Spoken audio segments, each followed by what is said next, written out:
اور پھر اس ڈیٹا کے اوپر یہ کمیٹی جو ہے وہ سفارشات دے گی کہ ہم نے جو کم از کم سٹیپل کراپ ہے جس کے بغیر روٹی کے بغیر تو انسان کا گزارا نہیں ہوتا, تو ان کے لیے ہمیں پھر کیا اقدامات لینے. تو اس پہ آلریڈی کام ہو رہا ہے. یہ کمیٹی جو ہے وہ اس کے اوپر سفارشات جو ہیں وہ سب کے بلکہ صوبوں کے سامنے بھی رکھی جائے گی, کیونکہ زراعت کی ایمرجنسی بھی لگ چکی ہے. اس کا مقصد بھی یہ ہے کہ جتنے سٹیک ہولڈرز ہیں, جو صوبوں کے چیف منسٹر ہیں, وزراء اعلیٰ ہیں, ان کے ساتھ پرائم منسٹر بیٹھیں اور ایک تعین کریں کہ کس کا کیا رول ہوگا, وفاق کا کیا رول ہوگا, صوبے کا کیا رول ہوگا. تو یہ چیلنج ہے, ہم اس کو تسلیم کرتے ہیں. آپ نے زرعی ایمرجنسی کا ذکر کیا, تو اس پہ جو وزیر اعلیٰ سندھ ہے مراد علی شاہ صاحب, ان کا کیا موقف ہے ذرا میں آپ کو سنانا چاہتا ہوں. ایگریکلچر ایمرجنسی پراپرلی امپلیمنٹ نہیں کی تو یس کرائسس ہوگا. بہت کلیئر بات ہے. ہم نے خاص طور پہ گندم, اس وقت ہم یا تو بریک ایون ہے یا شاید ہماری گندم کی کمی ہو جائے گی دسمبر جنوری کے بعد. اور اس کی وجوہات کیا ہے؟ وجوہات یہی کہ نہ ہم نے پروکیورمنٹ کی, نہ ہم نے آسرا دیا. آگے جا کے اور پرابلم ہوگا. ایگریکلچر ایمرجنسی لگائیں اور ان فارمرز کا سوچیں. یہ فارمرز کا بھلا نہیں ہے, پورے ملک کا بھلا ہے اس میں. جی ریاض فتیانہ صاحب, آپ کا علاقہ بھی کافی ڈیمیجڈ ہے سیلاب کی وجہ سے. آپ کو کیا لگ رہا ہے کہ پاکستان میں جو غذائی قلت کا بحران ہے یہ کتنا شدید ہو سکتا ہے؟ اس کو ہم ریکور کر لیں گے, اس میں سے نکل آئیں گے, یا مزید پھنس جائیں گے؟ شکریہ احمد میر صاحب. گزارش ہے کہ موجودہ تازہ جو سیلاب ہے اس سے 4 فصلیں بری طرح متاثر ہوئی ہیں. چاول, کیونکہ یہ وہ فصلیں ہیں جو کاشت کی جا چکی تھیں, کھیتوں میں تھیں. چاول, مکئی, کپاس اور کماد. اس کے نتیجے میں آپ کی مکئی کی زیادہ استعمال ہوتا ہے فیڈ ملوں میں, اس سے آپ کی پولٹری مہنگی ہو جائے گی. اس کے بعد آپ کے گندم اور پر پریشر اور بڑھ جائے گا جب چاول اور مکئی کی فصل کم ہوگی. کپاس کی بنا پہ آپ کی امپورٹ بل اور بڑھ جائے گا, باہر سے کپاس منگانی پڑے گی. اور کماد کی وجہ سے اب چینی اور مہنگی ہو جائے گی. ہم نے پہلے ایکسپورٹ کر کے پھنسی ہوئی گورنمنٹ.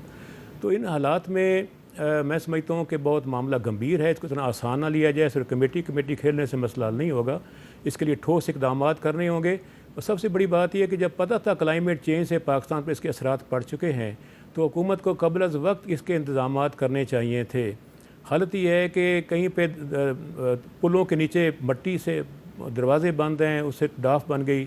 اور مثلا میرے اپنے حلقے کی پوزیشن یہ ہے کہ ایک 50,000 کیوسک پانی کے ڈسچارج کے لیے ایک نالا مشہور, اس کا نام ہے نکاسو, اس کے گیٹ خراب تھے, وہاں سے اس کو کھولا ہی نہیں جا سکا. اس کے اندر جھاڑیاں لگی ہوئی تھیں, اس کو صاف نہیں کیا جا سکا. مجبوراً انہیں مائس پورا کے قریب بند توڑنا پڑا, اور 12 دیہات صفحستی سے مٹ گئے. ان کے گھروں کے اوپر سے پانی گزر گیا, فصلیں بالکل تباہ برباد ہو گئیں, اور لوگ رو رہے ہیں. اور ان حالات میں آگے مجھے خطرہ اس بات کا ہے کہ یہ تو اس فصل کی بات کر رہے ہیں, اگر یہ حکومت ٹھوس پلاننگ نہیں کرے گی اگلے سالوں میں عوام کو اور کاشتکاروں کو سیلاب سے بچانے کی, تو ایک مستقل سیریز ہے تباہی بربادی کی, جس سے حکومت کا بل بھی بڑھ جائے گا اخراجات کا, اور عوام کی انکم بھی کم ہو جائے گی, غربت میں اضافہ ہوگا, مہنگائی میں اضافہ ہوگا, اور خوشحالی کے خواب بکھر کر رہ جائیں گے. اچھا علی موسیٰ گیلانی صاحب, آپ کا جو اپنا حلقہ ہے وہاں تو زیادہ مسائل نہیں ہیں, لیکن آپ کے جو بھائیوں کے حلقے ہیں اور آپ کے والد صاحب کا جو پرانا حلقہ ہے وہاں پہ تو کافی مسائل ہیں. ابھی تک وہاں پہ بہت پانی کھڑا ہے. آپ کو کیا لگ رہا ہے کہ اس کا جو پریشر آئے گا, اس سے جو نقصان ہوا ہے کسان کو, تو الٹیمیٹلی اس کے اثرات مارکیٹ میں بھی آئیں گے اور مارکیٹ سے ٹرانسفر ہوں گے عام آدمی پہ, تو اس کا مقابلہ کیسے کریں ہم؟ وہاں پر لوگ ہمارا صرف وہاں پر ووٹوں کا تعلق نہیں ہے, لوگ ہمارے ساتھ عقیدت رکھتے ہیں. وہاں پر وہ خاندان بیٹھے ہوئے ہیں جن کے بزرگوں نے ہمیں پالا ہے, ہم ان کی گود میں بڑے ہوئے ہیں, جنہوں نے ہمارا خیال رکھا ہے. تو ایسے لوگ بھی جن کے ساتھ ہمارا ایموشنل کنیکشنز ہیں, ہم بچپن سے وہاں پر جا رہے ہیں, تو وہ ڈوب چکے ہیں. ان کے حالات, ہمارا تو ہم ایز فرض وہاں پر ایز سیاسی گیمکس کے لیے تو نہیں جاتے. ہم جو وہاں پر کام کر رہے ہیں, جو ان کے ساتھ بیٹھے ہوئے ہیں, جو ان کے لیے مدد کر رہے ہیں, جو خود اپنی طرف سے مدد کر رہے ہیں, لوگوں سے مانگ کر مدد کر رہے ہیں, جو راشن آ رہا ہے, جو کپڑے آ رہے ہیں, جو جوتے آ رہے ہیں بچوں کے, وہ ہم اپنی, ہمارا ایک emotional son of the soil ہیں ہم, تو ہمارا یہ فرض بنتا ہے. دیکھیں یہاں پر حالات بہت زیادہ خراب ہیں. اس کی پوزیشن یہ ہے کہ آج تو چلو ہم صرف, ہماری پرابلم کیا ہے, ہماری پرابلم یہ ہے کہ ہم ایک کمیٹی بن جاتی ہے, فیڈرل لیول پہ کمیٹی بن جاتی ہے, وہ کہتے ہیں جی یہ تو ہمارا کام ہی نہیں ہے, یہ تو کام ہی پروونشل گورنمنٹس کا ہوگا. کیسے یہ احسان بھائی نے کہا کہ یہ حکومت کا کام نہیں ہے امپورٹ ایکسپورٹ فوڈ کا, کیوں نہیں ہے کام بھائی جان؟ پروونشل گورنمنٹ کا کام ہے. پنجاب پروونشل گورنمنٹ جو ہے, چاہے وہ سندھ پروونشل گورنمنٹ ہے, یا وہ پنجاب ہے, یا وہ KP کی ہے, یا وہ بلوچستان ہے, جن کی حکومت ہے, جن پارٹیز کی حکومت ہے, ان کے اوپر ذمہ داری عائد ہوتی ہے. مارکیٹ کمیٹی کا یہ کام ہے. بہت امپورٹنٹ باتیں کی ہیں. دیکھیں ہر چیز انٹر کنیکٹڈ ہے. اب فوڈ شارٹیج ہو گئی ہے. جب کپاس یقین کریں سڑکوں کے اوپر رولی ہے, جانوروں مرغیوں نے کپاس کھائی ہے, وہ کپاس کہہ رہا ہوں گندم کھائی ہے. کیوں؟ کیونکہ ہم نے ان کو رول دیا, کسان رول گیا, مر گیا اس ٹائم پر, ہم نے نہیں لیا, ہم نے پرچیز ہی نہیں کی. آج شارٹیج ہو جائے گی. ہم نے شوگر ایکسپورٹ کر دی, جی ہم ایکسپورٹ کریں, ہمارے پاس وافر شوگر ہے. آج کیا ہوا؟ ہم جب تک کہ right man on the right job حکومت نہیں تعین کرے گی, I am very sorry to say, جو فوڈ سیکیورٹی کی منسٹری ہے ہماری, جو رانا تنویر صاحب جس کو رن کریں, اس کے اندر ٹوٹلی نان. جی ان کی آڈیو جو ہے اس میں کوئی ایشو آ رہا ہے آپ کا, علی موسیٰ گیلانی صاحب, لیکن آپ کو ان کی بات تو سمجھ آ گئی ہے. دیکھیں بات یہ ہے کہ جس طرح ابھی آپ نے چیف منسٹر کا بھی موقف سنایا ہے کہ گندم کم ہے یا زیادہ ہے. دیکھیں جب تک ڈیٹا ہمارے پاس ایکچوئل ڈیٹا نہیں آئے گا تو تب تک ہم اگر کوئی اس کے اوپر پہلے سے ہی ہم فیصلہ سنا دیں تو وہ کوئی ایک اچھا عمل نہیں ہے. یہ کمیٹی صرف کمیٹی کوئی جو ہے کے لیے نہیں بنی, یہ ایک پورا لائے عمل تیار ہوا ہے. میں نے آپ کو بتایا کہ سائنٹیفک بنیادوں کے اوپر ایک تھرڈ پارٹی چائنیز کی مدد لی جا رہی ہے, جو سیٹلائٹ امیجز سے جو ہے اس چیز کا تعین لگا رہے ہیں کہ اگر ہماری جو ہے وہ کپاس ہے یا ہماری شوگر کین ہے یا ہماری میز ہے, کتنا لاس ہمارے ایکسپیکٹڈ ہے, اس کے لیکن اس وقت جو فوری طور پہ اس وقت جو مارکیٹ میں جو سبزیاں مہنگی ہوئی ہوئی ہیں, فروٹ کو چھوڑ دیں تو کیا آپ ایران سے اور افغانستان سے فیسیلیٹیٹ کریں گے کہ وہاں سے ہم امپورٹ کر لیں پیاز ٹماٹر وغیرہ؟ دیکھیں بالکل ہم فیسیلیٹیٹ کریں گے. اور دیکھیں یہ گیلانی صاحب نے جو بات کی کہ ہمارا یہ ہم کہہ رہے ہیں کہ ہم اپنی ذمہ داری کا احساس نہیں کر رہے, دیکھیں یہ ریگولیٹڈ آئٹم نہیں ہے, سبزیاں کو حکومت ریگولیٹ نہیں کرتی, اس کے لیے آپ کو ایکسپورٹ یا امپورٹ. لیکن اس وقت آپ نے ملک میں زرعی ایمرجنسی لگائی ہوئی ہے. بالکل لگائی ہوئی ہے, تو ہم پوری فیسیلیٹیشن کریں گے ہر لحاظ سے اگر پرائیویٹ سیکٹر اس کے اندر کرنا چاہتا ہے. اور جو ہمارا دیکھیں حکومت کا جو فوڈ سیکیورٹی کی جو وزارت ہے وہ اسٹیپل کراپ کے اوپر فوکس کرتی ہے کہ اس کی کمی اور ہو تو وہ ہم کور کریں,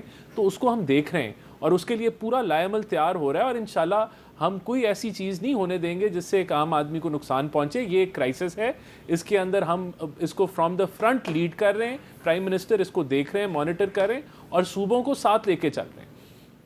اچھا ریاض فتیانہ صاحب, آپ کا کیا خیال ہے کہ زرعی ایمرجنسی اگر لگائی ہوئی ہے حکومت نے اور موسمیاتی ایمرجنسی بھی لگائی ہوئی ہے, کیا کرنا چاہیے حکومت کو؟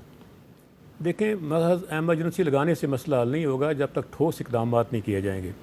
پہلے تو مرحلے پہ ہے فوری ریلیف, جو کہ حکومت پرووائڈ نہیں کر سکی. میں میرے حلقے میں ٹوٹل 76 دیہات تحصیل کمالیہ تحصیل پیر مل کے بالکل صفحہ ہستی سے مٹے ہیں, بہت نقصان ہوا ہے. تو ان کو نہ پراپر ٹینٹ ملے ہیں, نہ ان کو راشن ملا ہے پراپر خشک راشن, نہ جانوروں کو.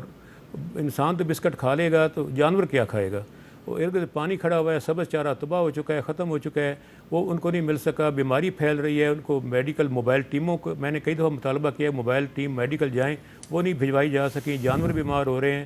اور اس کے ساتھ اب سردی کا موسم آنے والا ہے, کمبل رضائی دینے کی ضرورت ہے. اس سے بڑا گمبھیر مسئلہ پانی کھڑا رہنے سے مچھر پیدا ہو گیا ہے. اور مچھردانیاں میں مانگ کے بیٹھ گیا ہوں, کوئی محکمہ مچھردانی دینے کو تیار نہیں ہے لوگوں کو. اور ہزاروں لوگوں کا ڈیٹا میں نے خود بھجوایا انتظامیہ کو, ابھی تک اس کا. آپ کس کو کہتے ہیں کہ مچھردانیاں چاہیے؟ جی میں نے یہ ڈپٹی کمشنر اور اسسٹنٹ کمشنر صاحبان تینوں کو میں نے بھیجا ہے میسج, پورا ڈیٹا اکٹھا کر کے سب کا نام, ولدیت, قوم, ان کا شناختی کارڈ نمبر, ان کا موبائل نمبر. لیکن چیف منسٹر پنجاب مریم نواز صاحبہ تو دعویٰ کر رہی ہیں جی کہ میرے تو وزیر جو ہیں وہ اسپاٹ پہ بیٹھے ہوئے ہیں اور کوئی پرابلم نہیں ہے, اور تاریخ کا سب سے بڑا ریلیف اینڈ ریسکیو آپریشن چل رہا ہے پنجاب میں. میرے کو سارا لاہور میں ہی سارا وہ ہو رہا ہے, باہر تو کچھ نہیں ہو رہا. اور اس کے بعد زیادہ ڈپینڈنس ان کی این جی اوز, مثلا کمالیہ تاجر اتحاد ہے, اس نے بڑی محنت کی ہے, خود اکٹھا کر کے تقسیم کیا ہے. کچھ مذہبی جماعتیں ہیں جو کام کر رہی ہیں. تو بنیادی طور پر دیکھا جائے حکومت کہاں نظر آ رہی ہے. یہ پی ڈی ایم اے ہے, این ڈی ایم اے ہے, ان کی بہت بڑے اربوں روپے کے ان کے بجٹ ہے, بل دیکھ لیں تو آگے سے نظر کچھ نہیں آ رہا. ٹوٹلی ڈپینڈنٹ ہے یہ سول سوسائٹی پہ, این جی اوز پہ. اچھا گیلانی صاحب, آپ نے بات سنی ہے فتیانہ صاحب کی, تو آپ کے علاقے میں کیا صورتحال ہے؟ کیا وہاں پہ جو لوگ ہیں ان کو امداد وغیرہ صحیح طریقے سے مل رہی ہے؟ کوئی پرابلم تو نہیں ہے؟ دیکھیں حامد میر صاحب, ٹو بی ویری ریئلسٹک, میں یہ بات کروں گا کہ حکومت کے پاس یہ اتنا مسئلہ ہی نہیں ہے کہ وہ جتنا مرضی کر لے لوگ راضی نہیں ہوں گے.